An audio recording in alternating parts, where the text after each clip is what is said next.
संपादक, तरुण संपादक मिस्टर सुशीलजी कुलकर्णी आणि त्यांचे सहकारी देशपांडे जी आहेत. माझ्या चित्रावर त्यांचं मनापासून प्रेम आहे. माझ्या चित्राबद्दल 2 शब्द तुम्ही बोला, म्हणजे आम्हाला क्लिपमध्ये पाहता येईल. लोकमत कॉमिक्समध्ये वयाच्या 7व्या 8व्या 9व्या वर्षापासून त्या कुत्र्यासही चित्र पाहत होतो आणि त्या कुत्र्याकडे लिहिलेलं खलील खान नाव हे वाचायचो. त्यावेळेला व्यंगचित्र म्हणजे काय आणि चित्र म्हणजे काय हे कळायचं वय नव्हतं, पण त्या चित्रातले एक विलक्षण आकर्षण असायचं.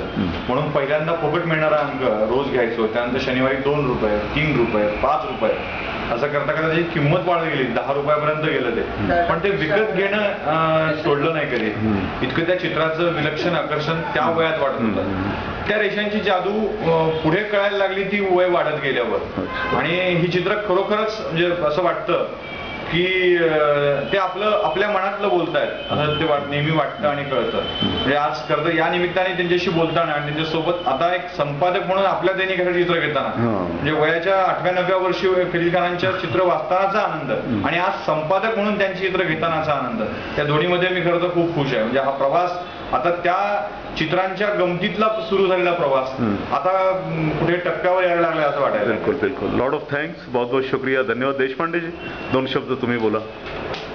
खलील खानांना आज प्रत्यक्ष भेटलो, खूप बरं वाटलं, आनंद पण झाला. आणि त्यांची व्यंगचित्र खूप एनर्जेटिक असतात. कुठलंही टेन्शन असो किंवा माणूस बोर झाला, खलील खान यांची व्यंगचित्र बघितली, अरे क्या बात आहे, निश्चितच ती सुखावणारी आहे. थँक्यू. आणि आपला हा प्रवास प्रेमाचा आनंद